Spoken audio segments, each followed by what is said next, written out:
son y 13, así que vamos bien.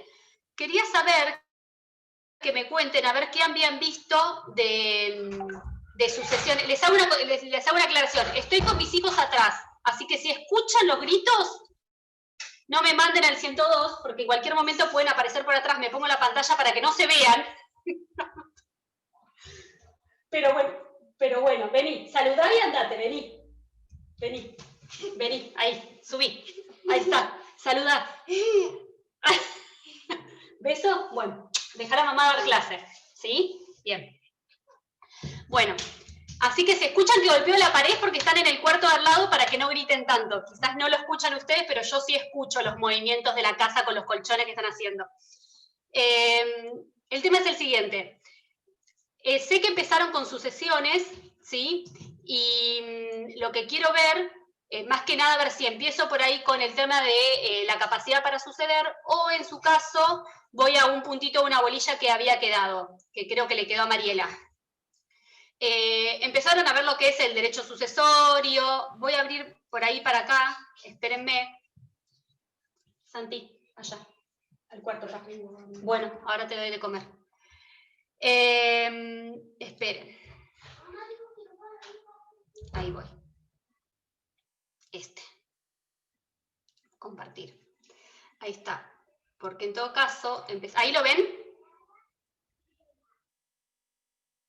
Sí. Bien, genial. Vamos a hacer un repaso. ¿Se acuerdan que en realidad yo les había dicho sucesiones, al igual que familia o un divorcio o alimentos, siempre son cuestiones que uno por lo general, en lo que va del lapso de la vida, alguna sucesión ha pasado o algo de noción tienen? Nosotros sabemos que la sucesión es la transmisión de un derecho a otro, de una persona a otra, ¿sí? De un derecho. Tenemos, obviamente, esa transmisión de derechos, puede ser, obviamente, puede ser, obviamente, por actos entre vivos o por causa de muerte, ¿sí? La transmisión por actos entre vivos es lo que comúnmente conocemos. Yo ahí puse la transmisión de derechos en general, artículo 3928, 399, es esto, la compraventa, una permuta, una donación, es esta transmisión de derechos que pasan de una persona, que es titular de ese derecho, a otra persona para que lo pueda ejercer como propio. Ahí yo les aclaro. Ahora, a lo que a nosotros nos interesa en esta parte de la materia es esa transmisión de derechos, pero por causa de muerte, ¿sí? El 1279.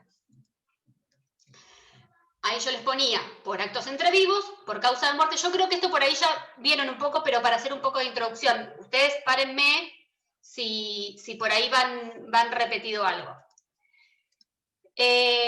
¿Cuándo se produce esta transmisión de derechos por causa de muerte? Desde a los herederos, porque la sucesión por causa de muerte, ¿sí? Que es la que a nosotros nos interesa, se produce en el mismo momento, esa transmisión de derechos a los herederos, se produce en el mismo momento de la muerte del causante. O sea que muerte y apertura, ¿sí? O esa transmisión de derechos, se produce en el mismo momento de la muerte del causante. Yo siempre digo, y no sé, no veo a alguien que haya cursado, que sea recursante, pero siempre digo lo mismo. Lo que extraño del Código de Vélez eran las notas de Vélez, porque más allá de que hayan sido un error en su momento, ayudaban muchas veces a comprender algunos artículos, ¿sí? Y en el 3279, que era el código viejo, el código viejo, Vélez decía y aclaraba esto, que la apertura y la muerte se producen desde el mismo momento de la muerte del causante, ¿sí? La transmisión es instantánea de la herencia a los herederos. Uno de los mejores errores, en realidad, fue de... bueno, por ahí no saben, pero... O sea, capaz que en algún momento se lo han contado, pero en su momento, cuando se hizo el Código de Vélez, en realidad las notas eran una explicación que Vélez mandaba sobre cada uno de la mayoría de los artículos que había escrito, y cuando se fue a impresión, en realidad se equivocaron e imprimieron las notas, ¿no? Las explicaciones, quedó como anecdótico, paréntesis. Entonces, hechos que producen la apertura de la sucesión. ¿Qué es lo que produce la apertura de la sucesión? ¿Qué es lo que ustedes, una vez que en el ejercicio de la profesión, lo que van a pedirle a su cliente cuando venga, si tienen que iniciar una sucesión, qué es lo que le van a tener que pedir? Acta de defunción, supongo, ¿no? Exacto, exacto. Aparte hay una cosa que yo siempre digo, porque la mayoría de los que cursan familia y sucesiones dicen, yo no voy a ejercer familia, no voy a hacer sucesiones porque es un lío. En los divorcios, en las sucesiones se ven las peores miserias de la gente. Pero hay una cosa que siempre digo, que en tanto en los divorcios como en las sucesiones son uno de los pocos procesos judiciales que aseguran los honorarios a los abogados. Porque en realidad, previo a la inscripción del divorcio y previo a la inscripción de los bienes a nombre de los herederos, lo que se pide es que se acredite que los honorarios del abogado están pagados o que está asegurado su cobro.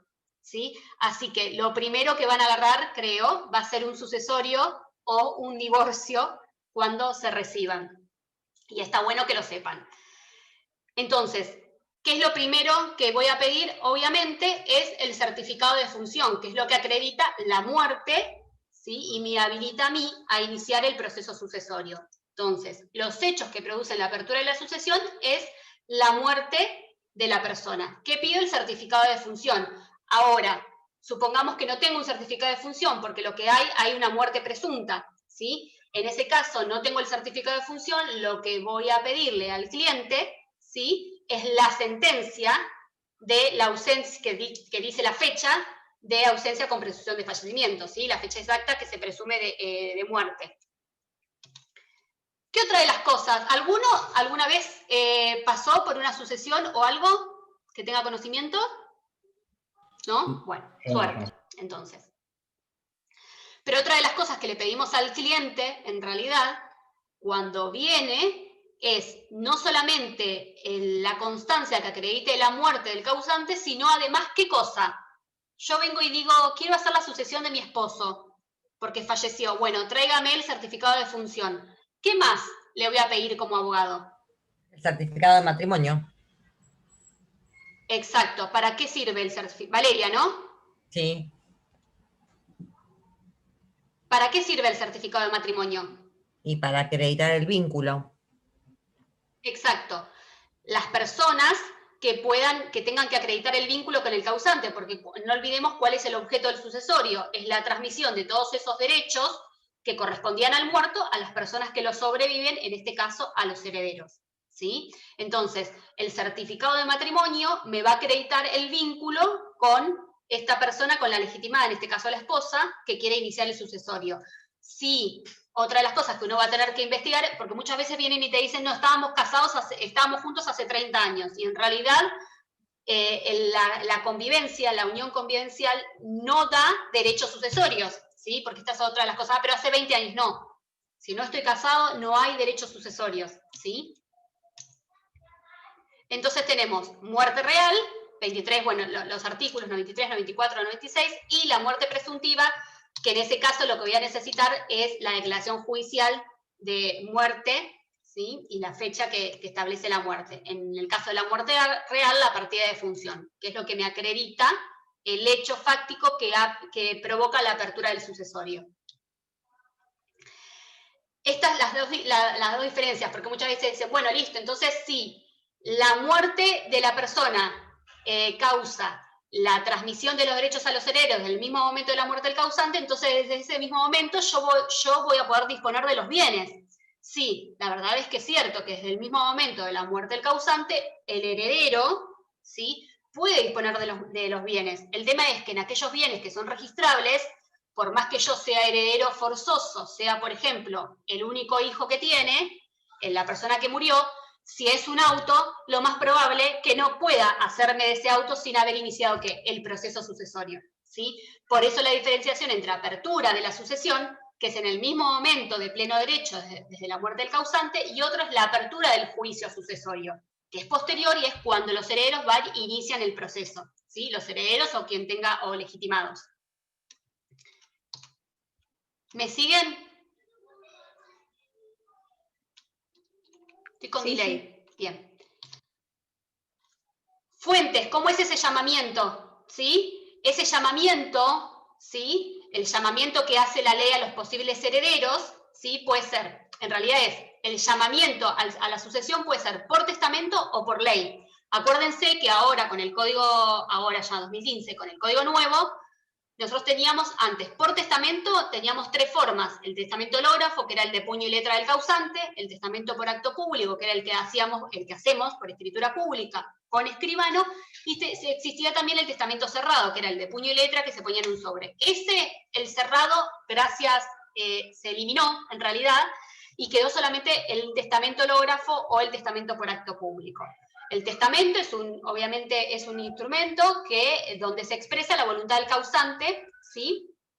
Y lo que dice la ley es que en el caso de que el causante no hubiese dejado testamento, la ley, el código, lo que me dice, quiénes son los que van a venir a esa sucesión, a quiénes va a llamar la sucesión para que, valga la redundancia, sucedan a ese causante, ¿sí? A falta de testamento, es la ley la que define qué miembros de la familia serán llamados a suceder. ¿Por qué decía Vélez en ese momento en el 3279 en la nota? Lo que decía él es, la ley lo que hace es presumir. ¿Y por qué elige ascendiente, descendiente, cónyuge o colaterales en su caso? Porque lo que decía Vélez es, si el testador, en realidad si el causante hubiese podido dejar testamentos, le hubiese dejado los bienes a estas personas, que son las que define como herederos forzosos o los colaterales, ¿sí? Entonces, ese llamamiento puede ser por testamento o por ley. Si es una sucesión que hay un testamento, será una sucesión testamentaria, y si no, puede ser lo que la mayoría de las veces tenemos, son sucesiones ab intestato, ¿sí? Que es lo que se refiere al llamamiento hecho por ley. Puede ser que exista una sucesión mixta también. Puede ser que la persona tenga herederos forzosos y que después, respecto de su porción disponible, hubiese hecho un testamento, por ejemplo. Entonces voy a tener la mitad testada y la mitad intestada, ¿sí? La mitad testamentaria y la mitad ab intestato. O puede suceder que no haya dispuesto sobre su porción disponible y haya 2 herederos forzosos y tenía 2 inmuebles que a lo sumo valen igual y quiere decirle a cuál le corresponde cada uno, ¿sí? Si tienen alguna duda me cortan o habilitan directamente el micrófono y hablan. Bueno, ustedes van a ir viendo esto van a ir viendo después las sucesiones de los herederos forzosos y la sucesión, cuándo van los colaterales, quiénes excluyen a quién, ¿sí? Que es lo más lindo. A mí me gustan más sucesiones que familia, pero bueno. 2279, ¿sí? El 3279 es el de antes. Fíjense. Yo creo que lo tengo acá. 2279. ¿Pueden suceder al causante? Ay, tendría que correr esto para poder leer. A ver si puedo correr, si no se me... Ahí está. ¿Pueden suceder al causante? ¿Quiénes pueden suceder? ¿Quiénes van a suceder al causante, al muerto? Dice, a esto me refiero, ¿quiénes tienen capacidad para suceder? ¿Puede suceder al causante? Las personas humanas existentes al momento de su muerte. ¿A quién se considera persona? ¿O quién se considera persona? ¿Se acuerdan cuando vieron Civil 1 o algo? ¿Qué estás hablando? ¿De persona humana o persona física y jurídica? No sé la pregunta que querés. Persona humana. Ah. ¿Se acuerdan las que se encuentran concebidas y las que en su caso nacieron con vida aunque hubiesen durado aunque sea un segundo, un minuto? ¿Se acuerdan del artículo? Y ahora sí. Bien, entonces O sea, tenemos, no ahora lo salía, vamos a ver igual. perdón, ¿Puede suceder al causante? Perdón, sí. No, nada, con respecto al anterior, que si no salía con vida, no adquiría nada. Si pasaba un minuto, adquiría todos los derechos y eso, nada más. Exacto. Por eso es necesario que aunque sea un minuto hubiese existido. Si nace muerto se considera como que nunca hubiese existido. En realidad la crítica que se le hacía, que de hecho también lo tenía el 3279 de antes, era, en realidad, si nace muerto para el derecho es como si nunca hubiese existido, ¿sí? Eso no se considera, esa persona, aunque nació muerta, no es persona humana a los fines del código, ¿sí? A los efectos jurídicos. Por eso, ¿quiénes pueden suceder al causante a un muerto? ¿Quiénes pueden suceder en términos generales, no a un muerto en especial? En términos generales, ¿quién puede suceder al causante? ¿Quiénes tienen capacidad para suceder? Las personas humanas existentes al momento de su muerte, ¿sí? Las concebidas en ese momento que nazcan con vida. En realidad, esta es una crítica que también se le sigue haciendo al Código Reformado, porque en realidad, que nazcan con vida, porque las que nacen muertas se consideran como que nunca hubiesen existido, a esta aclaración que hacíamos antes, ¿sí? Trae de alguna forma la misma crítica que le hacíamos antes al Código este código también medio como que está de más que nazcan con vida, pero bueno. Inciso C. Las nacidas después de su muerte mediante las técnicas de reproducción humana asistida con los requisitos previstos en el 561, el consentimiento informado para la implantación posterior. No sé si se acuerdan esto cuando vieron Familia. ¿Sí?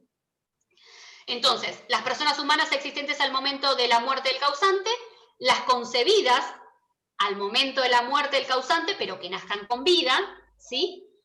Las nacidas después de su muerte mediante las técnicas de reproducción humana asistida con los requisitos del 561, ¿sí? Que es esto del consentimiento informado, y esto es, ya pasamos a las personas jurídicas existentes al tiempo de su muerte, y las fundaciones creadas por su testamento, ¿sí? Las personas jurídicas tienen que existir al momento de la muerte del causante para poder heredar, ¿sí? Para poder suceder al causante. Y las fundaciones creadas por su testamento, eso es como una excepción. ¿Cuál sería el ejemplo de estas personas jurídicas que en realidad no existen al momento de la muerte del causante, pero que son creadas posteriormente con su propio testamento? Un ejemplo que podemos tener es, yo dejo un testamento y digo que la totalidad de mis bienes o mi porción disponible, lo que quiero es que con esos bienes se cree una fundación en mi nombre, ¿sí? Y se le dé todos esos bienes a esa fundación. En realidad, esa fundación que está pidiendo la creación, el causante en su testamento, no existe al momento de su muerte. Se crea posteriormente, ¿sí? Entonces, ese sería el ejemplo en donde en realidad la persona jurídica no existe al momento de la muerte del causante. Fíjense, antes el código hablaba de incapacidades para suceder y incapacidades absolutas o relativas, ¿sí? Y hacía una diferenciación y decía quiénes eran incapaces absolutos para suceder, el código viejo, decía las personas que, perdone, Mile, entonces lo que decía el código viejo es, eran incapaces absolutos aquellas que estando concebidas nacieran muertas. En realidad, esa crítica que hablábamos antes es que no era un incapaz absoluto, en realidad no era persona y directamente por eso no heredada. Ahora fíjense que yo le hago la diferenciación entre cada uno, bueno, estos son, a veces me divierto haciendo los power, pero después cuando lo tengo que pasar me doy cuenta que pierdo tiempo, entonces que los dibujitos no... espérenme. Estoy dando clase. Bueno, agarra lo que quieras para comer. Bien. Personas físicas y personas jurídicas, ¿sí? Fíjense, personas físicas que nazcan con vida, si nace muerto se considera que nunca existió y por ello no puede suceder al causante. No es porque sea un incapaz absoluto, sino porque en realidad no es persona. Esto que aclaraba antes. Fíjense lo de los artículos que hablábamos recién, artículo 19 del Código y el 21. El comienzo de la existencia de la persona humana ocurre con la concepción. Los derechos y obligaciones del concebido o implantado en la mujer quedan irrevocablemente adquiridos si nace con vida. Si no nace con vida, se considera que la persona nunca existió, ¿sí? A estos artículos que hablaba cuando... Bueno, ustedes no sé si vieron Civil 1 con el nuevo código, pero supongo que sí.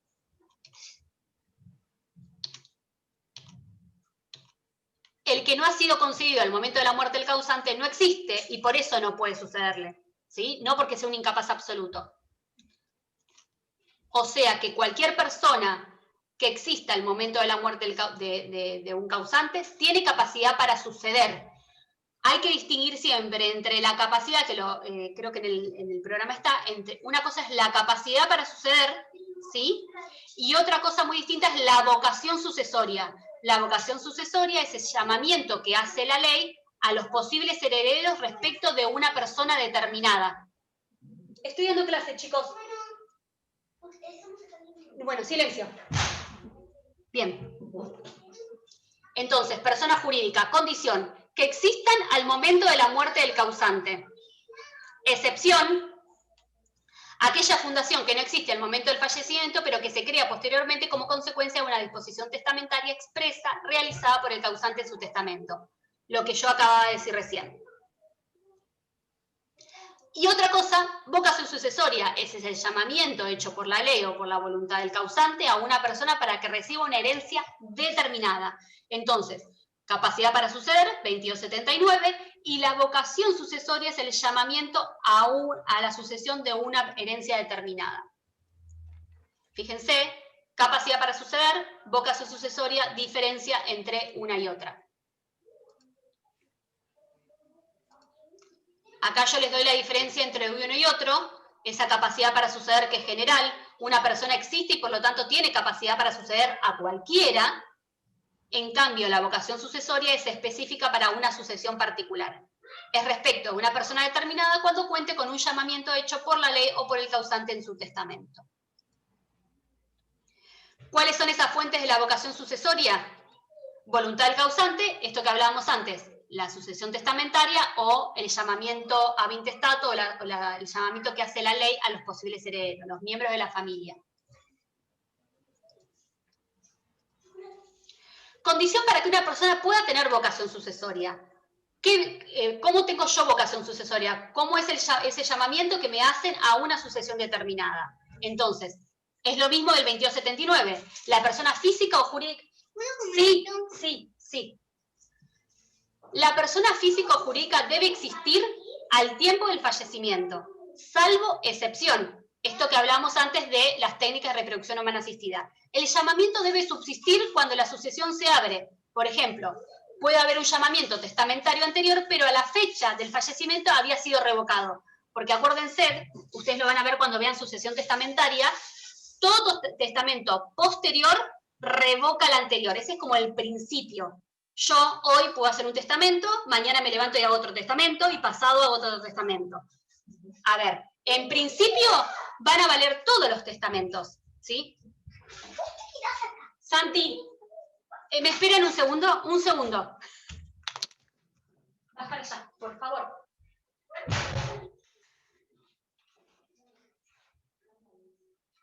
Vamos para allá, por favor.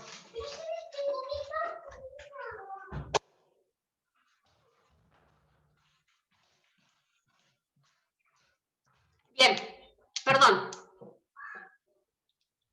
Entonces, lo que decía es, yo todos los días puedo levantarme y hacerme un testamento en relación a mis bienes y disposición de mis bienes. Puedo tener varios bienes. Y hago un testamento, todos los días hago un testamento distinto. En realidad, en principio, salvo que me refiera en todos los testamentos al mismo bien, en principio van a valer todos los testamentos, ¿sí? Entonces, el testamento posterior revoca el anterior solamente las cláusulas que sean incompatibles. Si yo hoy digo, mi casa de fin de semana que tengo en Villa Gesell se la dono a mi hija, mañana me levanto y hago otro testamento, o voy al escribano y hago otro testamento, y digo, mi casa que tengo en Pinamar se la dono a mi hija tal, ¿sí? En realidad, en principio van a valer los dos, salvo que haga un testamento hoy, disponga sobre la casa en Villa Gesell y mañana de nuevo diga, no, la casa de Villa Gesell se la dejo a tal, a otra diferente de la de ayer, perdón, a la misma de ayer. Entonces ahí sí, el posterior revoca el anterior. Entonces es el principio que el testamento posterior revoca el anterior, salvo las cláusulas que sean incompatibles. El llamamiento entonces debe subsistir cuando la sucesión se abre. Ahí yo les ponía el ejemplo. Pudo haber un llamamiento testamentario anterior, pero que a la fecha del fallecimiento había sido revocado por testamento, ¿sí? La vocación sucesoria no puede encontrarse contrariada por voluntad del causante, por sentencia judicial o por disposición judicial. Vamos a ver después que en el Código Nuevo desaparece la causal de desheredación, ¿sí? Lo único que me queda es la indignidad, que de alguna forma se ampliaron las causales de indignidad, lo vamos a ver si es que llegamos, si no queda en el Power, o lo vemos el lunes, pero en realidad lo que hizo el Código Nuevo es eliminar las causales de desheredación. Lo único que me quedaron son las causales de indignidad, que son ampliadas y de alguna forma quedan, al ampliarse, se incorporaron las causales que eran de desheredación. Para que entiendan, en realidad, las causales de desheredación que existían eran causales, ¿sí? Por ciertos actos que hacían los herederos, ¿sí? Fíjense acá las causales de exclusión de esa vocación sucesoria, ese llamamiento que hace la ley a una sucesión determinada. 6 puntos, ¿sí? Yo les pongo los artículos que causan la exclusión de la vocación sucesoria, la exclusión de esa persona en esa sucesión determinada. Primero, la renuncia, 2301, y bueno, ahora vamos a verlos.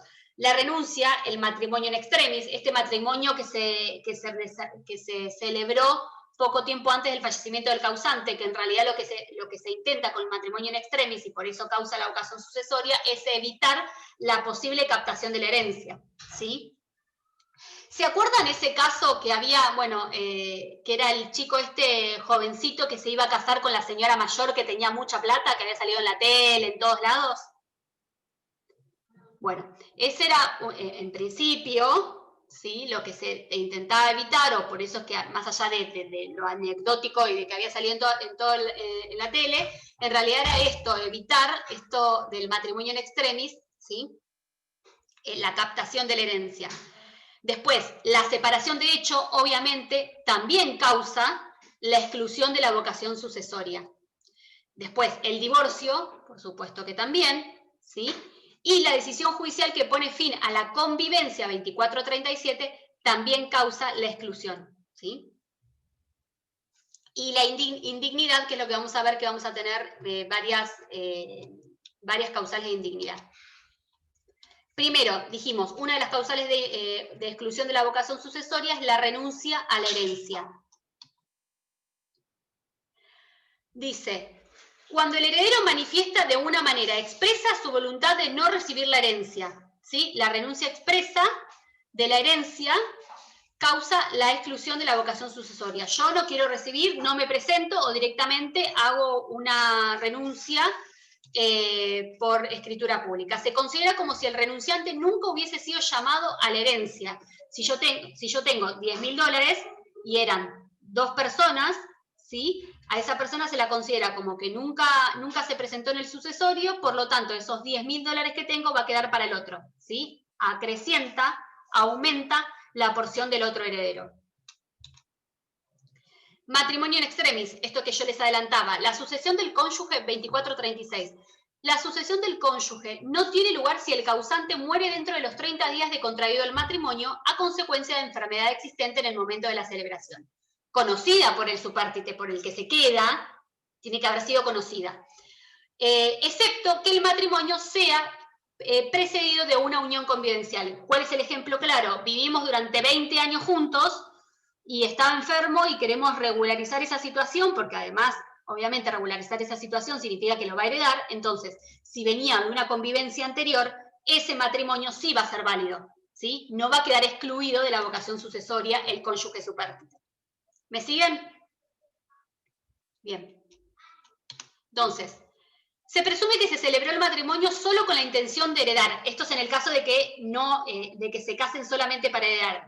Este es como un castigo, entre comillas, obviamente, una consecuencia de ese matrimonio extremis, que lo que considera el código es que es para captar la herencia. Por eso dice, se presume que se celebró el matrimonio solo con la intención de heredar, por lo que se ocasiona la exclusión del cónyuge del supártite, salvo que este último haya ignorado la existencia de la enfermedad, me enteré, no sabía que iba a morir, o que aquella no hiciere suponer que tenía una gravedad tal que podía ocasionar la muerte inmediata, ¿sí? Me encanta este sticker, lo van a ver en varios filminas. Bueno, abajo es, salvo, fíjense que lo que se exige es la unión convivencial anterior, durante o por un plazo mayor a 2 años, ¿sí? Cuando existía con el causante una unión convivencial anterior, durante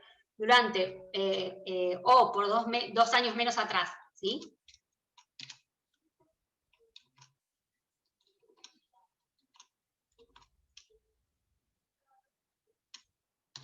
El divorcio, habíamos dicho que también, ¿sí?, causa la exclusión de la vocación sucesoria, que es lo que necesita, obviamente, la sentencia de divorcio que los declara desde tal fecha divorciados. El divorcio excluye el derecho hereditario entre cónyuges, por supuesto. 2437, van a ver que es una de las causales de separación, de exclusión de la vocación sucesoria por separación de hecho. La separación de hecho sin voluntad de unirse excluyen el derecho hereditario entre cónyuges. No es posible pretender que se mantenga la vocación hereditaria invocando la culpa de la separación de hecho en el otro. Esto es lo que dice, obviamente, el código. Cualquiera fuera la causa por la que dejaron de vivir juntos, ninguno de los dos hereda al otro. ¿Sí? No, porque si no estaríamos en lo mismo del otro, que es establecer las culpas. ¿Cómo? Que es un poco injusto eso, ¿o no, profe? Mira, Yo creo que esto es lo mismo, en realidad, si no hay intención. Esto es lo mismo que hablamos, lo mismo que las uniones convivenciales, en realidad. Decimos, vivieron 20 años y no tienen derecho a heredar.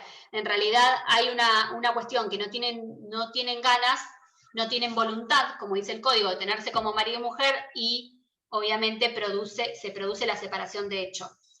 Lo cierto es que muchas veces se separan de hecho y no se divorcian por una cuestión económica, que yo creo que es lo que la mayoría de las veces pasa, porque creo que hoy están regulando, es una cuestión económica porque realmente es caro divorciarse.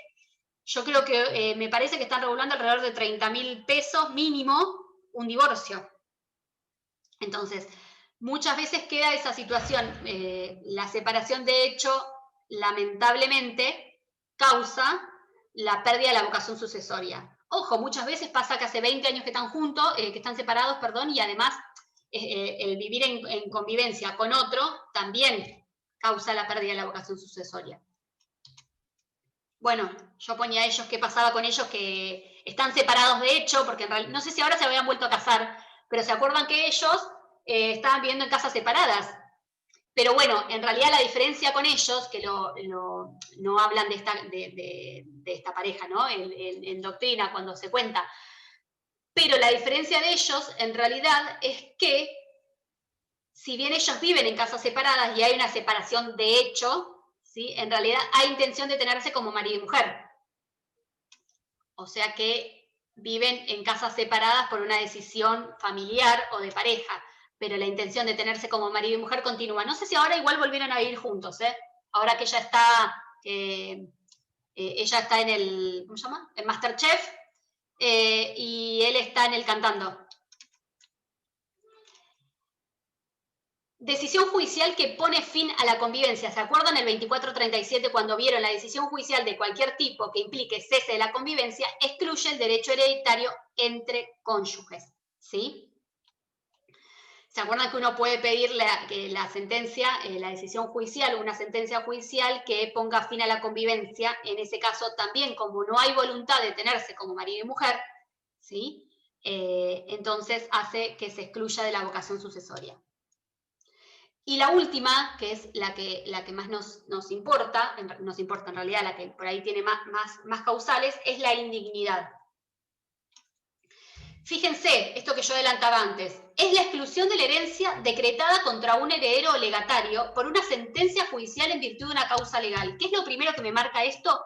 Que yo también, para la indignidad, necesito una sentencia judicial que declare indigna, ¿sí? O indigno a esa persona y que automáticamente lo excluya del sucesorio.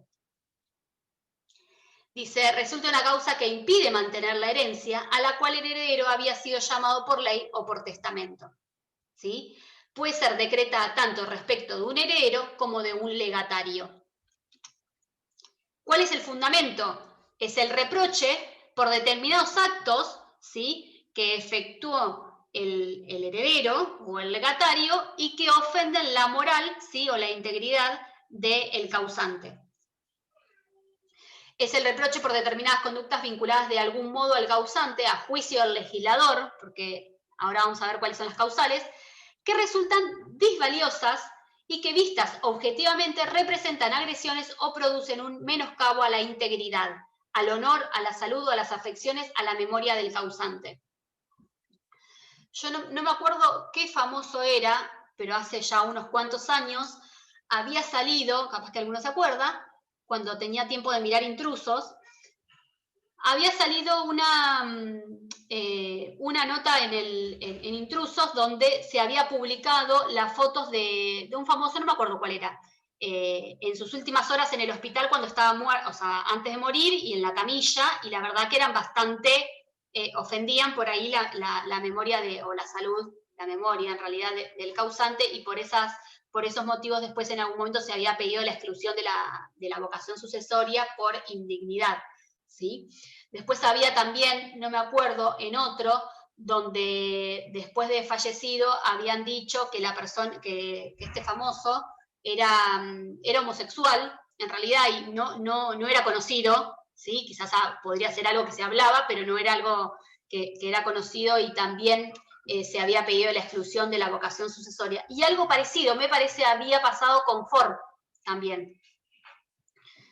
Pero bueno, esta indignidad son aquellos actos que ofenden, ¿sí?, la moral o la integridad o la salud o las afecciones del causante y que por una decisión judicial, objetivamente analizada, se va a excluir a esa persona, a ese heredero legatario de la sucesión. Es indigno quien no tiene mérito ni disposición para algo, es decir, que no tiene aptitud o no es merecedor de ello. En realidad, el indigno tiene capacidad para suceder y tiene vocación sucesoria, ¿sí? Pero esa vocación sucesoria se ve excluido de esa vocación sucesoria por una acción, ¿sí?, o omisión, un acto realizado por él que causa esta afección en el causante, ¿sí? Yo acá le pongo ahí, la indignidad resuelve los derechos sucesorios de quien hubiera ofendido al causante mediante la comisión de los hechos descriptos en la legislación, previa petición de parte legitimada y con la consecuente pérdida de la vocación hereditaria respecto únicamente de la herencia de la persona ofendida. Es decir, yo tengo capacidad para suceder, ¿sí? Soy hábil para suceder en general, pero pierdo la vocación hereditaria por esa ofensa al causante en esta sucesión determinada. Fíjense, Código de Vélez, yo ahí les tacho porque el Código de Vélez hablaba de incapaces para suceder. Vélez decía que los que tenían alguna causal de indignidad eran incapaces para suceder y en realidad ellos son capaces para suceder, lo que no pueden suceder en esta sucesión determinada por los actos que hicieron. Sanción de indignidad, este castigo que les hablaba yo, esta sanción que impone el código ante determinados actos, que es la exclusión de la vocación, acarrea la pérdida de la vocación sucesoria, no siendo actualmente un supuesto de incapacidad. Esa persona es capaz para suceder, pero es inhábil en esta sucesión determinada. Código Civil y Comercial, esto es lo que tenemos que tener en cuenta, lo que dice el código ahora. Introduce modificaciones en la redacción de las causales vigentes de indignidad sucesoria para adaptarlas a los denominados delitos en el Código Penal, ¿sí? Incorpora un último inciso vinculado a las causales de revocación de las donaciones, ahora los vamos a ver igual las causales de indignidad. Se deroga el régimen de la desheredación, esto que adelantábamos antes. Se quita parcialmente autonomía personal al futuro causante que podía privar de la legítima a los herederos forzosos. Las causales de desheredación que existían antes eran causales estrictamente establecidas en el código que la persona, antes de fallecer, podía desheredar, ¿sí?, a un heredero forzoso. Eran una situación que el propio causante la podía utilizar, ¿sí?, la desheredación, esa figura legal, para excluir a un heredero forzoso. Desheredación la borramos del código y esto es lo que tenemos actualmente, que son las causales de indignidad. ¿Tengo una pregunta, Elisa? Sí. Entonces, estos causales de indignidad no los pide el causante, pues ya está muerto. ¿Los piden los otros herederos? Exacto. Vamos a ver igual situaciones. Ahora vamos a ver, fíjate, en las causales que tenemos de indignidad. Ahora vamos a ver, fíjate, algunas situaciones en las cuales hubiese sucedido en la muerte del causante y aquellas que se producen. Las causales de indignidad tienen ciertos actos que se producen antes de la muerte del causante, que van a ser motivo de declaración de indignidad, si es que alguna de las partes lo piden, obviamente, y ciertas causales de indignidad que se pueden producir con posterioridad a la muerte del causante. Vamos a ver, por ejemplo, ocultar el testamento, ¿sí? Fíjate, no se aplica de oficio las causales de indignidad, esto que decía yo, a pedido de los herederos o legatarios. Las causales de indignidad no se aplican de oficio porque, como es una sanción, solo puede ser demandada por el legitimado. Por eso nadie puede ser considerado indigno sino media acción del interesado y sentencia condenatoria. Las causales de indignidad son por sentencia judicial y a pedido de parte. Las causales son taxativas, obviamente. No puedo, aunque haya un acto que no esté dentro de las causales de indignidad que uno considere que es peor a los que están previstos, yo no puedo ponerlo o solicitar la indignidad por ese motivo. Sí vamos a ver que hay alguna causal que es residual, que yo lo que digo es, bueno, todo lo que no me entre en eso, puedo meterla en esta posibilidad. Entonces, son taxativas, no se puede utilizar la analogía o extender a otros supuestos no enumerados en el código, esto que decía yo recién, ¿sí? No se trata de una incapacidad, sino de una causa que contraría la voluntad sucesoria, impidiendo que el heredero retenga la herencia. Esta explicación era lo que yo decía antes, en realidad no es una incapacidad para suceder, sino ante una situación determinada se acarrea una sanción que es la exclusión de la vocación sucesoria. No es incapaz porque el indigno recibe la herencia y puede mantenerla mientras nadie demande y no haya sentencia. Y aún en el caso que haya demanda, puede suceder que el causante lo haya perdonado, porque vamos a ver también que la indignidad puede ser perdonada por el causante en su testamento, ¿sí? O haya tenido la posesión de la herencia por más de 3 años, ya que la misma se purga y pide que la indignidad se decrete, porque lo que pasa con la indignidad que puede ser, obviamente que necesita una sentencia judicial, pero el causante en un testamento puede perdonar al indigno, ¿sí? Por estas causales en las cuales yo digo que se producen antes de la muerte del causante, el causante las conoció, obviamente, pero decidió perdonarlo a través de un testamento, por ejemplo, ¿sí? O, además, lo que puede pasar con la indignidad, que se purgue cuando se transcurre 3 años desde que tuvo posesión de los bienes de la herencia, ese heredero, posible indigno, pasan 3 años sin que nadie reclame, se purga la indignidad, ¿sí? En realidad el acto indigno. Solo es declarado indigno respecto de la herencia que es llamado para suceder, no de otra. Esto tiene obviamente relación con lo que decíamos que es respecto a una sucesión determinada. Causales, fíjense. 2281 me dice cuáles son las causales de indignidad, ¿sí? Son indignos para suceder, no incapaces, ¿sí? No van a poder suceder en esta sucesión determinada, pero tienen capacidad para suceder. Fíjense, yo acá, igual ahora vamos a ver uno por uno, no voy a leer este artículo, pero ahora vamos a ver las causales una por una. Fíjense que tiene hasta el inciso I. Y lo que tenemos que tener en cuenta en esto, lo que dice en el último párrafo del artículo, es que en todos los supuestos enunciados basta la prueba de que el indigno le es imputable el hecho lesivo, sin necesidad de condena penal, porque muchas de las causales que tenemos de indignidad hacen referencia a delitos penales, ¿sí? Entonces, aunque no haya condena en lo penal, ¿sí? Puede ser declarado indigno, o sea, no es condición sine qua non la condena en lo penal para la declaración de indignidad, si es que incurre en alguna de las causales. Fíjense, vamos a la primer causal. Dice, inciso A, los autores, cómplices o partícipes de delito doloso contra la persona, el honor, fíjense la ampliación, la persona, el honor, la integridad sexual, la libertad o la propiedad del causante o de sus descendientes, ascendientes, cónyuge, conviviente o hermanos. Esta causa de indignidad no se cubre por la extinción de la acción penal ni por de la pena. Entonces, primer punto, no es necesario la condena en lo penal. Y se amplían acá los delitos y las víctimas, porque antes no estaba previsto el tema de la integridad sexual, ¿sí? Los delitos contra la integridad sexual.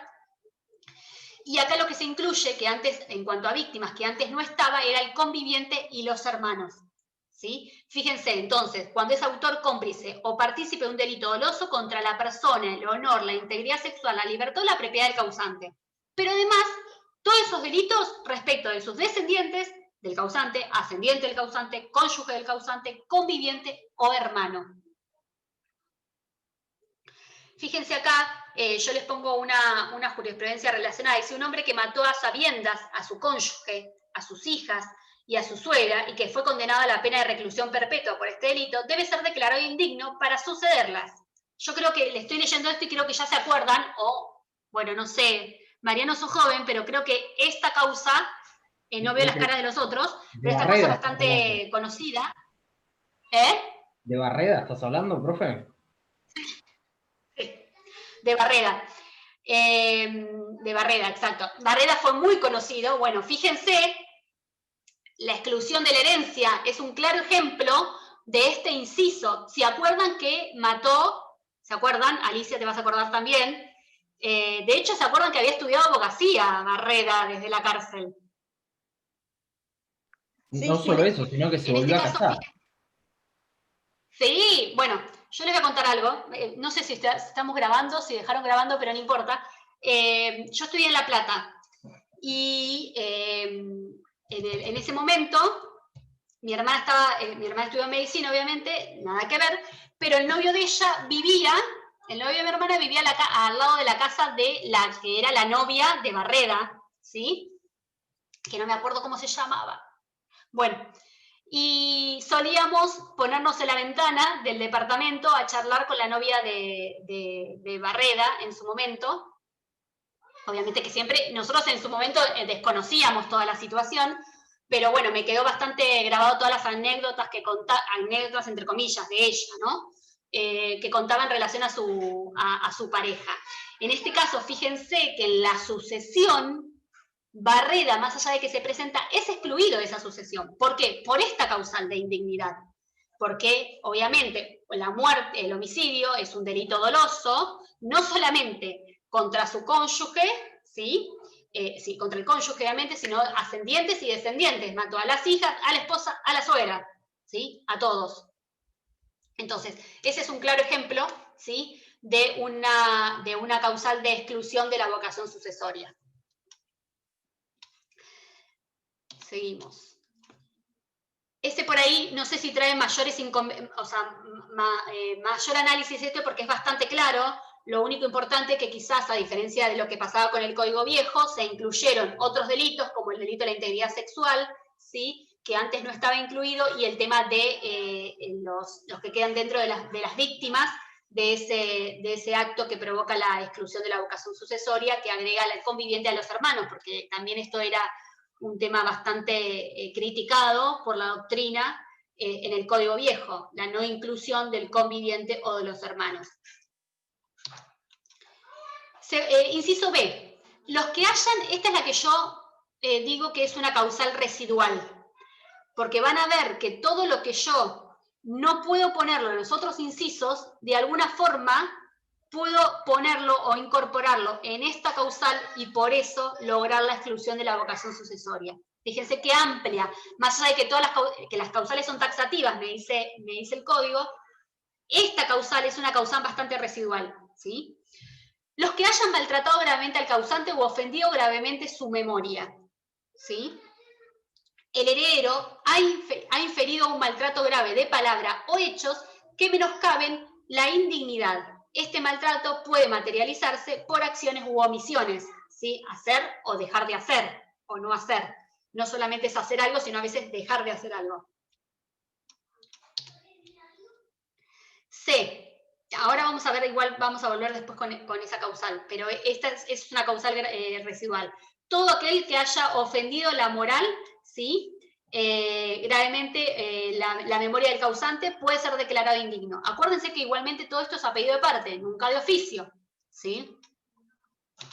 Y acordémonos también de estas dos posibilidades que tenemos: el perdón por parte del ofendido, que sería el causante, y la purga de la indignidad por el plazo de 3 años que yo tengo la posesión de la herencia, ¿sí? El presunto indigno. Inciso C. Los que hayan acusado o denunciado al causante por un delito penado con prisión o reclusión, excepto, esto lo tenemos siempre, que la víctima del delito sea el acusador, su cónyuge o conviviente, su descendiente, ascendiente o hermano, o haya obrado en cumplimiento de un deber legal. Es decir, supongamos que yo lo denuncié por abuso o por violencia, ¿sí? Y soy el cónyuge, el conviviente, un descendiente, ascendiente, o por ejemplo, era la directora del colegio donde trabajaba, entonces tenía el deber legal de denunciar. En ese caso estoy excluido y no voy a poder ser declarado indigno en la sucesión de esa persona. ¿Me siguen? Bien. Quien formula una acusación o denuncia está evidenciando aminosidad o carencia de vínculos afectivos hacia el denunciado. Este es el fundamento de esta exclusión de la vocación sucesoria, de esta causal de indignidad. Se supone que no hay afecto con el causante, y por eso es que lo denuncia, y como consecuencia de eso tiene que ser declarado indigno, con la excepción esta que me dice el artículo. Segundo, debe cumplirse con el requisito de ser la denuncia de un delito penado con prisión o reclusión por el Código. Fíjense, yo acá les pongo una jurisprudencia. Yo trato de ponerles, pero para los ejemplos, ¿sí? Cuando pase las preguntas no les voy a decir, díganme la jurisprudencia que les dije del inciso tal de tal cosa. No, para que se queden tranquilos. Pero sí para que, a veces trato de usarlas para que tengan un ejemplo de que en realidad no es solamente algo teórico, sino que también hubo casos en relación a estas situaciones.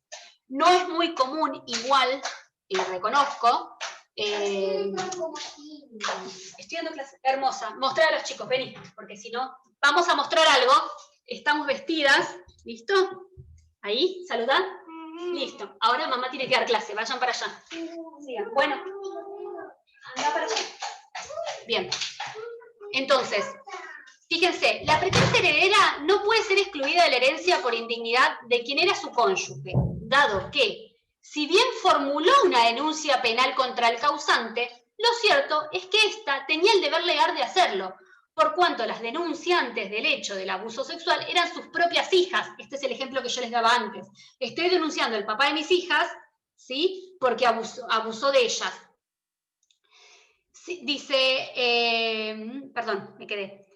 Eran sus propias hijas. Y los deberes inherentes a la patria potestad, bueno, patria potestad, responsabilidad parental, molesta el término, pero es de 2017, todavía algunos siguen utilizando el mismo, algunos términos inadecuados.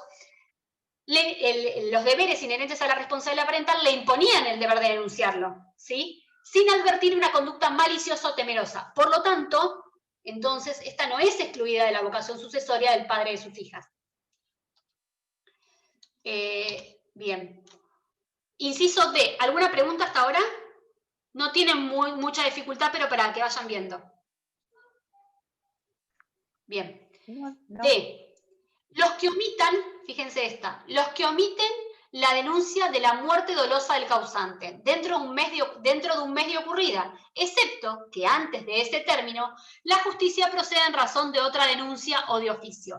Esta causa de indignidad no alcanza a las personas incapaces ni con capacidad restringida, ni a los descendientes, ascendientes, cónyuges, hermanos del homicida o de su cómplice. ¿Sí? Esto es, yo tengo conocimiento que murió por una causa dolosa, ¿sí? Que la mataron, por ejemplo, y no lo denuncio dentro del término que corresponde, entonces puedo ser excluida de la herencia. Excepto que yo no voy a tener la obligación de denunciarlo si se trata de las personas esas, si es una persona con una persona incapaz, con una incapacidad restringida, si es un ascendiente, descendiente, cónyuge, hermanos del homicida o de su cómplice. El plazo que me da es dentro del mes, ¿sí? ¿Cuál es la excepción? Estas personas que hablábamos antes, ¿sí? Yo cada vez que doy este ejemplo pienso la de, que no me acuerdo ahora y se me borra, ¿se acuerdan? Ay, María Belsunce, la que la habían matado, bueno, que después fue condenado el marido. Bueno, este es un claro ejemplo. Obviamente no murió por una causa natural, ¿sí? Sino que había sido un homicidio. Bien. Como para que se den una idea, en realidad, en este caso, el marido fue el que fue condenado, pero cualquier otra persona que ahí no hubiese denunciado, que eran herederos y no hubiesen denunciado, podrían haber declarado indigno. Obviamente que él también fue declarado indigno, pero por la causal del inciso A, ¿sí?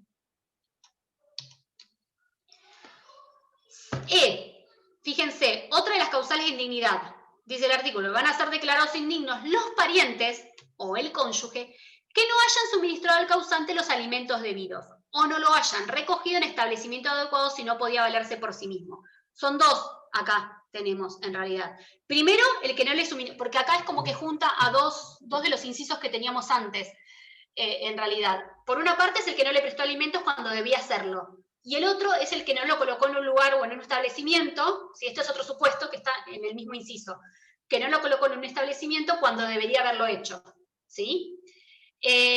Por eso esta causal fue renovada, dice ahí en el código, porque en realidad estaba por separado. Recoge todos los supuestos en que por discapacidad o disminución de sus capacidades físicas o mentales la persona no puede valerse por sí mismo. Cualquier opción, no pensemos solamente en una persona mayor de edad, puede ser una persona con alguna discapacidad, ¿sí? Y que requería que el ingreso en algún establecimiento, porque no puede valerse por sí mismo, y que eso no lo hizo y lo dejó abandonado, entonces eso causa también la exclusión de la vocación sucesoria. Pienso, se me viene a la cabeza, tenemos una en la asesoría, bueno, no sé si se la había dicho, que trabajo en la asesoría, y yo soy una de las que lleva los temas de salud mental. Y hay una chica que hoy tiene como 30 y pico de años, 40, que está en el hogar en la Gruta de Lourdes, ¿sí? En el hogar, que es para personas con discapacidad, que es un hogar.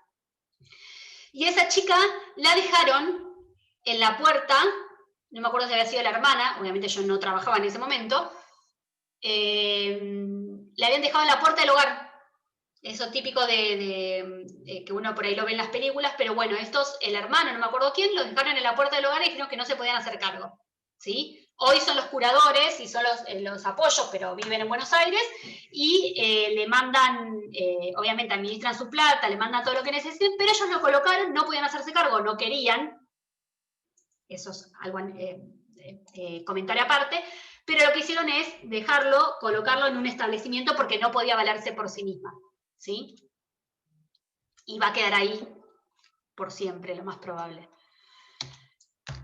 Fíjense que acá les pongo algunas jurisprudencias relacionadas. Dice, el padre del causante no debe ser declarado indigno de suceder.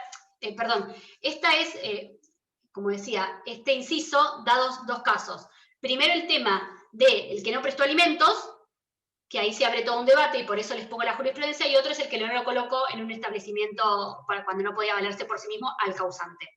Fíjense, el tema de los alimentos es como hay un debate bastante importante. Dice, el padre del causante no debe ser declarado indigno de suceder a su hijo por haber incumplido su deber alimentario de si no se advierte que tal incumplimiento fuere doloso o voluntario, pues se debió a las dificultades laborales padecidas por el progenitor luego de su separación conyugal, el accidente sufrido con posterioridad y su consiguiente insuficiencia patrimonial máxima cuando hubo una reconciliación posterior entre padre e hijo, ¿sí? En este caso, en realidad, ahí explica, habían pasado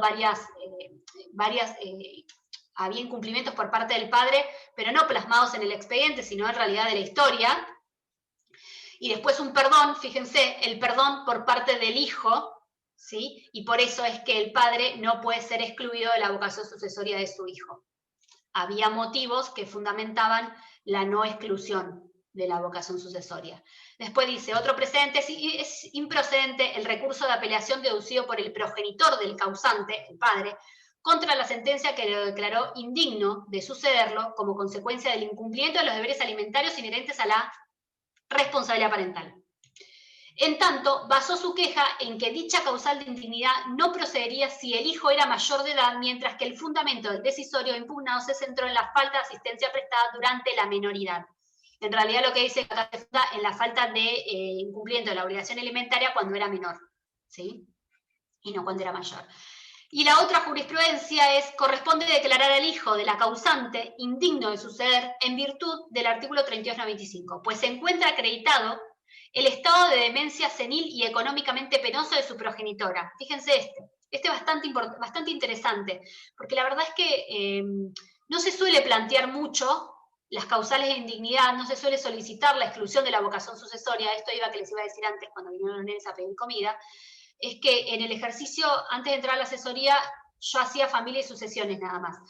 Y la verdad es que, como no es una figura que por lo general uno se suele acordar cuando se recibe, no se utiliza mucho, pero es cierto que si nos acordamos y tenemos la posibilidad de poder, de que existen estas circunstancias, se puede solicitar la vocación de la exclusión sucesoria. ¿Cuántas veces hay de esto? No se ocupó nunca de mi mamá y se fue a vivir a, no sé, a España o cualquier otro lado y nunca más hace 15 años que no se ocupa de mi mamá, por ejemplo, y ahora viene a heredarla, ¿sí? De estas hay muchas situaciones y es una de las causas de exclusión de la vocación sucesoria. A ver, va a haber que analizarse en cada caso en concreto, pero que puede ser una causal de exclusión, seguramente. Fíjense que en este fallo dice, corresponde declarar al hijo de la causante indigno de suceder en virtud del artículo 3295, pues se encuentra acreditado el estado de demencia senil y económicamente penoso de su progenitora, y el abandono por parte de aquel, en el caso, el sucesor se encontraba distanciado de su familia por más de 20 años, quien guardó una actitud indolente, distante y desinteresada, privando a su madre no solo de asistencia material, sino también de contención y afecto. Por ese motivo, fue excluido de la vocación sucesoria. ¿Sí? ¿Vamos bien? Bien. Sí, sí. Si no llego igualmente, el power ya ahora lo subo. F, porque me falta un par de incisos.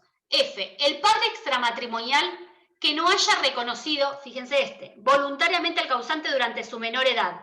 Voluntariamente al causante de que tuvo conocimiento, obviamente. Dice, deberá probarse la falta de reconocimiento voluntario, que fue forzado judicialmente. ¿Cómo lo pruebo? Obviamente con la sentencia judicial, que fue forzado judicialmente. Si yo no te hubiese hecho una acción de reconocimiento, no hubiese venido a reconocerlo nunca. Porque aparte, ¿qué tenemos? A ver, cuando hay los reconocimientos voluntarios, no es necesaria una sentencia judicial que me obligue a mí. Yo sé, mañana me entero, siendo hombre, ¿no? Supongamos, porque la maternidad se presume, pero supongamos que Mariano se entera mañana que su novia, el hijo que tiene su novia es de él. Bueno, supongamos. Ojalá que no, pero a todos nos puede pasar. Entonces, Mariano mañana puede ir al registro y reconocer voluntariamente a su hijo. No es necesario hacer un proceso judicial para el reconocimiento, ¿sí? Entonces, ¿qué es lo que voy a tener que probar yo en este inciso? Primero, la falta de reconocimiento voluntario, que fue forzado judicialmente, ¿sí? Después, que la inscripción de la afiliación es resultado de una orden judicial. Cuando hay un proceso judicial de reconocimiento, ¿sí? Lo que va a ordenar la sentencia es la inscripción de ese nene respecto de ese nene, nena, respecto de ese papá. ¿Qué? Bueno, estoy dando clases, ya termino. Entonces, después, si hubo posesión de Estado durante la menor edad, no se configuraría la causal. ¿Qué significa? Supongamos que yo no lo reconocí nunca, pero siempre le di el trato de hijo. Fíjense qué es lo que dice el 573, segunda parte del Código. Yo quizás no lo reconocí nunca, pero le di como trato de hijo, ¿sí? Entonces, en ese caso, no configura la causal de indignidad y por lo tanto no va a poder ser excluido de la violencia. Obviamente que acá se invierte la carga de la prueba. Yo lo que voy a tener que probar es esta situación fáctica, ¿sí? Jurisprudencia, fíjense No puede hablarse de conducta ilícita por falta de reconocimiento del hijo extramatrimonial si la persona... Chicos, perdón. No puede hablarse de conducta ilícita por falta de reconocimiento del hijo extramatrimonial si la persona cuya paternidad finalmente se ha acreditado ignoraba que había tenido un hijo. El caso de Mariano, por ejemplo, ¿no? Por lo cual es fundamental la prueba acerca del conocimiento de la paternidad con anterioridad a la interposición de la demanda, ¿sí? Y en su caso, cuando ello tuvo lugar para la evaluación y cuantificación del daño, dado que éste tiene que tener una relación de causalidad con la conducta ilícita atribuida, ¿sí? Este es un caso para que lo tengan en cuenta. Fíjense que acá dice, por falta de reconocimiento del hijo extramatrimonial si la persona cuya paternidad finalmente se ha acreditado ignoraba que había tenido un hijo, ¿sí? Yo no tenía conocimiento de la existencia de este hijo. G. El padre o la madre del causante que haya sido privado de la responsabilidad parental. Se podrán acordar cuáles son las causales de privación de la responsabilidad parental que habíamos visto cuando vimos en familia, ¿sí? De privación de la responsabilidad parental, no de suspensión.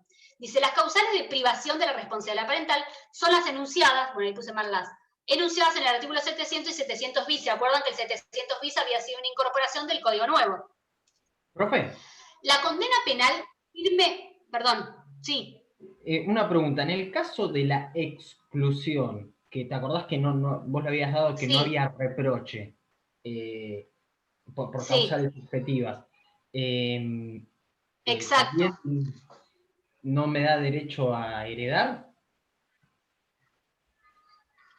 Vocación sucesoria. En realidad, lo que te causa la exclusión de la vocación sucesoria son las causales de privación de la responsabilidad parental, que era lo que habíamos hablado, estos. ¿Te acordás que era el 700, que era un montón de causales, y el 700 bis que incorporaba estas de la nueva normativa en relación a la integridad sexual y todas estas cuestiones? En realidad, las causales de exclusión de la vocación sucesoria son las que marca el 700 y 700 bis. Si no está dentro de esas, por más que sea de las causales de estas que son objetivas, no queda. Quizás lo voy a poder poner por el inciso B, ¿sí? Que es esto todo lo que ofenda a la moral. Por eso yo decía, quizás no está dentro del 700 bis, pero puedo ponerlo en lo que ofenda la moral del causante, esta causal Claro. residual, ¿sí? Por eso está bueno que hayan dejado por ahí abierta esta otra residual, porque lo dice expresamente el código, estas causales son taxativas, lamentablemente. Pero tenemos la otra que habría que plantearlo. Las causales de privación de la responsabilidad parental, bueno, está del 700-700 bis. La condena penal firme produce de pleno derecho la privación de la responsabilidad parental. Esto nosotros ya lo sabíamos, ¿sí? ¿Se acuerdan que cuando había una condena penal automáticamente causaba de pleno derecho la privación de la responsabilidad parental y por lo tanto es una causal de exclusión? Pero acuérdense que de oficio, no es de oficio y es a pedido de parte, ¿sí? La rehabilitación, a ver, uno piensa en una situación en la cual tenemos otros herederos y los otros herederos que van a acrecentar su porción van a tener interés en dar a conocer y pedir la exclusión de la vocación sucesoria. Pero podría suceder que ese papá sea el único que se presente y si nadie tiene conocimiento, en realidad va a heredarlo igual, porque nadie lo va a excluir porque no es de oficio. ¿Me siguen? Bien. La rehabilitación importa dejar sin efecto las consecuencias de la privación y, por lo tanto, no resulta obstáculo al llamamiento hereditario. Es decir, si yo me rehabilito de las causales de rehabilitación, si yo me rehabilito la responsabilidad parental, en realidad yo adquiero nuevamente la vocación sucesoria, ¿sí? En realidad no es que adquiero, no la habría perdido si no la piden los otros herederos o legatarios. H. Los que hayan inducido, fíjense, que todas las causales en estas, por ejemplo, es con posterioridad a la muerte del causante. Esta causal, que era lo que yo decía hoy, que me decía Valeria. Fíjense que en esta causal es un hecho o un acto que se produce con posterioridad a la muerte del causante, que es aquellos que hayan inducido, coartado la voluntad del causante para que otorgue testamento o deje de hacerlo o lo modifique, o como los que falsifiquen, alteren, sustraigan, oculten o sustituyan el testamento. Es decir, yo sé que mi mamá tenía un testamento que lo hizo de manuscrita, ¿sí? Hológrafo, y que lo tenía guardado en la caja de las medias, y que me había dicho a mí que si se moría, que lo presente en el sucesorio. Eso es lo que pasa con los testamentos hológrafos, en realidad. Tiene sus pros y sus contras, ¿sí? Y supongamos que yo me hago que no sé y no lo presento nunca. En realidad, ¿sí? Lo que estoy haciendo es ocultar la existencia de un testamento. Por lo tanto, si otra de las personas, de otro de los herederos o legatarios se entera, puede solicitar la exclusión de la vocación sucesoria. Yo siempre digo, en realidad, que el testamento, ahora que tenemos obviamente el hológrafo por acto público, si bien el testamento por acto público es más caro porque tengo que pagar los honorarios ¿cómo se llama? Del escribano, en realidad lo que hace es darme mayor seguridad jurídica, porque yo sé que cuando el escribano lo que hace es inscribirlo en el registro de testamentos, y uno de los tíos que manda a librar el juez en el primer auto, en el auto de apertura del derecho sucesorio, es justamente, ¿sí?, el libramiento del oficio del registro de testamentos. Y ahí automáticamente me va a salir si la persona hizo un testamento por acto público. Porque si la persona hizo un testamento hológrafo, en ese oficio que se libra el registro de testamento, no me va a saltar el testamento hológrafo, ¿sí? Por eso, el beneficio del testamento hológrafo es que es barato, yo puedo hacer tantos testamentos como se me antoje, en tantos días que quiero, pero no me da la seguridad jurídica que me da un testamento por acto público. Lo que se utiliza mucho, yo de hecho había tenido uno en el ejercicio de la profesión que había hecho una clienta que tenía de puño y letra. Si consigo la fotocopia, que en su momento la tenía, les voy a sacar una foto y se las voy a poner. Había hecho un testamento, tenía 4 hijos.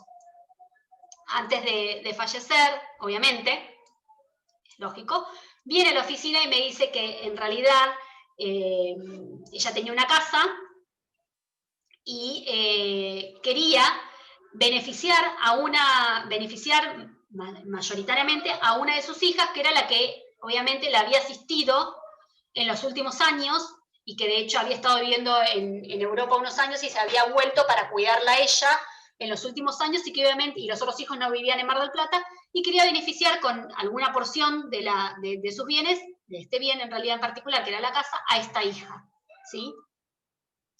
Entonces lo que hicimos en su momento fue un testamento hológrafo, que lo hizo en un afiche, en una cartulina, perdón, así que imagínense la letra. Y en realidad, ustedes cuando vean después sucesión testamentaria van a ver que no es necesario ningún término jurídico, ninguna palabra específica para hacer un testamento hológrafo.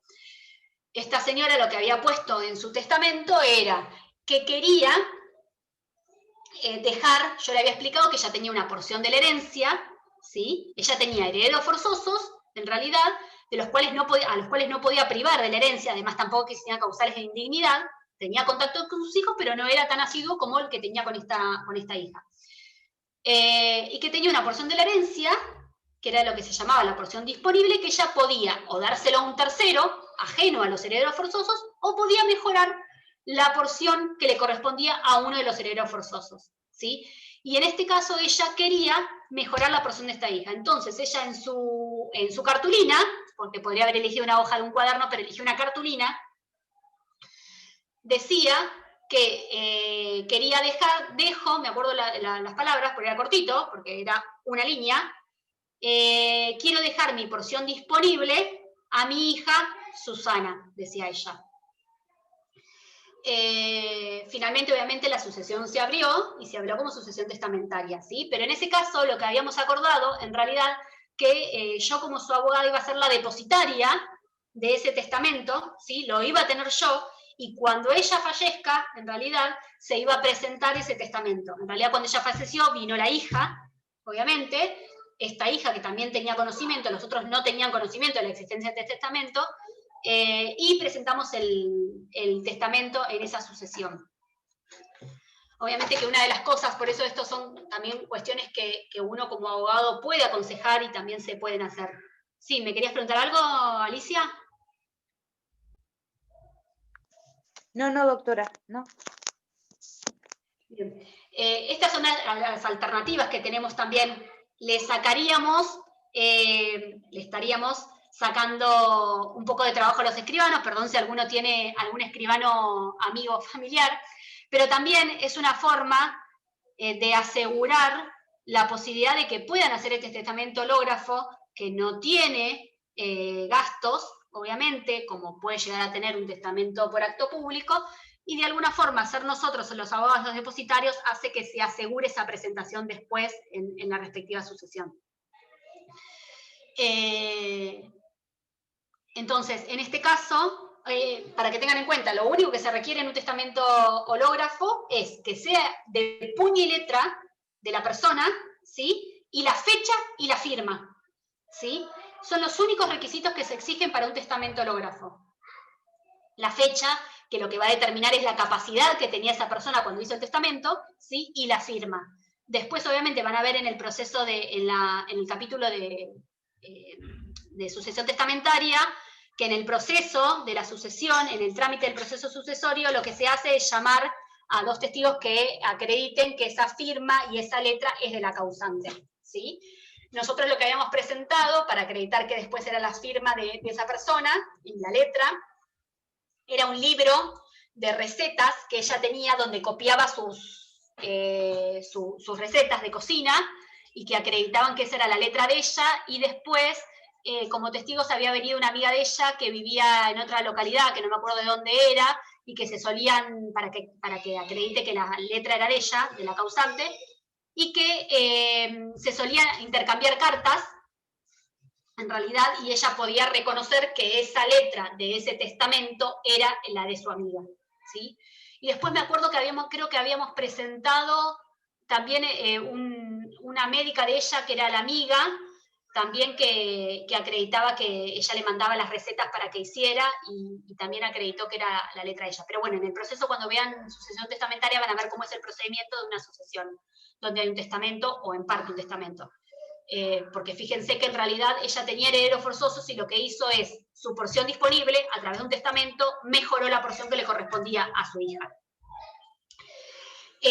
Pero este inciso H prevé diferentes situaciones. Dice, que falsifiquen, alteren, sustraigan, oculten o sustituyan el testamento, ¿sí? Puede ser que sea un testamento hológrafo y lo falsifico o lo altero, ¿sí? En cuanto a montos, en cuanto a pesos, por ejemplo.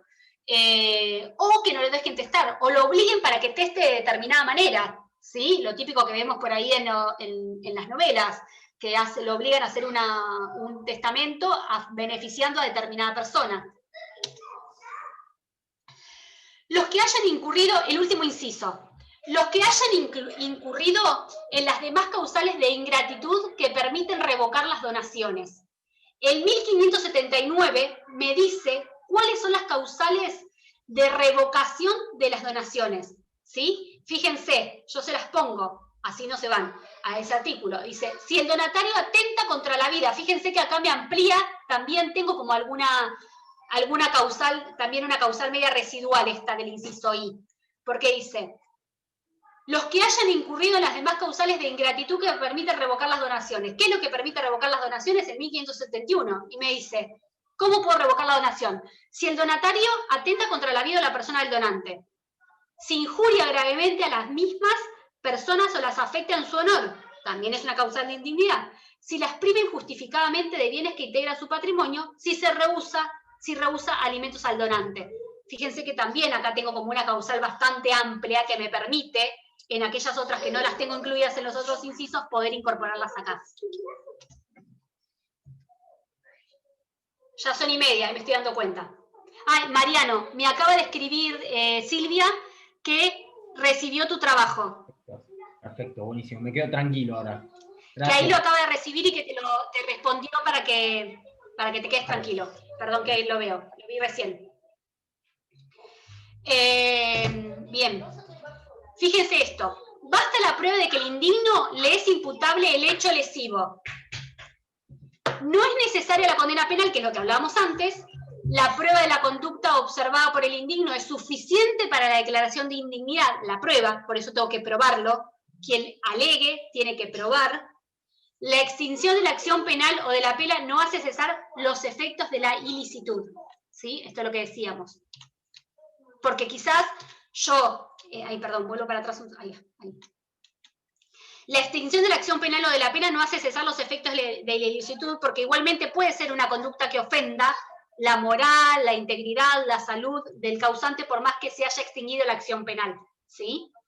Por eso esto es también un fundamento de por qué no es necesaria la condena en lo penal. Vamos a dejar para la próxima clase, total la otra va a ser, no es tan larga, lo que es la purga de la indignidad y el perdón del ofendido por parte del causante en relación a esta exclusión de la vocación sucesoria. ¿Sí? ¿Alguna pregunta hasta acá? ¿No? No. Bien.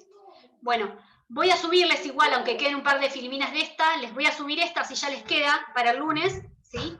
Y el lunes acuérdense que lo que dijeron es con la clave anterior que teníamos antes, ¿sí? Bien. Si no hay nada más, los saludos, son 1:30, así que los Le hago una preguntita. Los desconecto. Sí. Sí. En la unión convivencial no da derecho a suceder, ¿no? Entonces no hay causales Sí. que quiten el derecho sucesorio. Claro, exacto. Está, eso quería saber. No hay derecho a suceder. Está. Distinto es que deje. Por eso lo que aclarábamos antes, que en realidad. Claro. Distinto es que deje en testamento su parte que puede disponer y dejársela. La porción disponible. Claro. ¿Sí? Exacto. Muchos a veces, a ver, hay una realidad, y esto siempre en las consultas cuando uno en el ejercicio de la profesión siempre nos vienen a preguntar. En realidad, la única manera de asegurarle que tenga derecho sucesorio es casándose, ¿sí?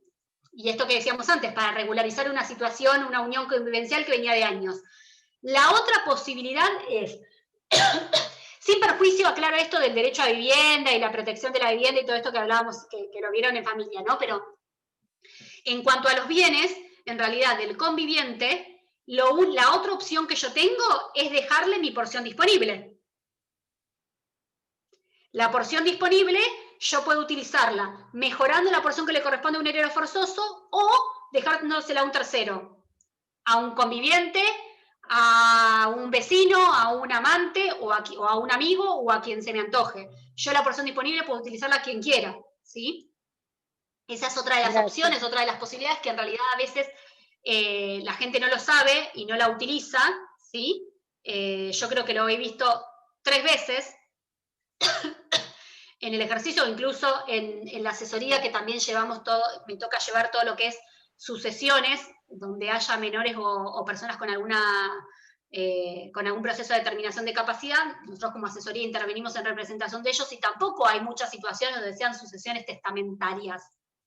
La verdad, primero no hay muchas que sean testamentarias y después menos que le dejen la porción disponible. Hay un caso que yo lo traía cuando, que era de La Plata, que era una señora que no tenía herederos forzosos, entonces, era la típica tía solterona, tenía muchos departamentos, y lo que había hecho era dejar un testamento instituyendo herederos a sus sobrinos. Pero fíjense, les digo esto corto y sé que nos pasamos de hora, pero está bueno, después igual voy a tratar de buscarlo para mostrarle, iba a decir una mala palabra, pero era tan jodida la tía, dice, bueno, yo sé que no tengo hijos, sé que ustedes colaterales me van a heredar, pero lo que había hecho un testamento y decía, bueno, dice, voy a designar como albacea, administradora del sucesorio, a mi sobrina tal, que era su preferida. Y después, respecto a los departamentos que tengo, decía, a los que se los dejo a mis sobrinos nietos tal, tal y tal, que creo que eran 4 o 5, dice. Pero voy a poner condiciones, dice. Ustedes van a ver después cuando vean sucesión testamentaria que se pueden poner condiciones. En el testamento decía, a los que son mayores de edad, esto era antes de la reforma del código, con el código viejo, y antes de la reforma de la mayoría de edad, que era los 21. Ella dice, a los que son mayores de edad, les pongo una indisposición de los bienes, no van a poder poner los bienes por un plazo mayor de 10 años, que ahora es menor igual. Pero dice, durante 10 años no van a poder disponer de esos bienes. Y eso es los que eran mayores de edad. Y a los que son menores de edad, que creo que tenían 10 o 12 años, y en ese momento era 21, la mayoría de edad, no van a poder disponer de los bienes hasta que cumplan la mayoría de edad. Fíjense que había hecho testamento, pero estaba tan asesorada que hasta había puesto estas condiciones para que los herederos pudieran disponer de sus bienes. Hay un montón de situaciones y condiciones que se pueden utilizar, obviamente, y otras posibilidades como la porción disponible que nombrabas vos recién, Alicia, que tengo para dársela a quien quiero, ¿sí? Después prometo buscar esos 2 y se los voy a mandar por fotito. Les voy a acá mostrar en vivo la cartulina con el testamento hológrafo y que era por escritura pública, el de esta tía buena. Gracias, ¿no? Doctora. Bueno, los saludo y nos vemos el lunes, ¿sí? Dale. Chao, profe. Gracias. Chao, gracias. Adiós, gracias. Hasta luego. Hasta luego.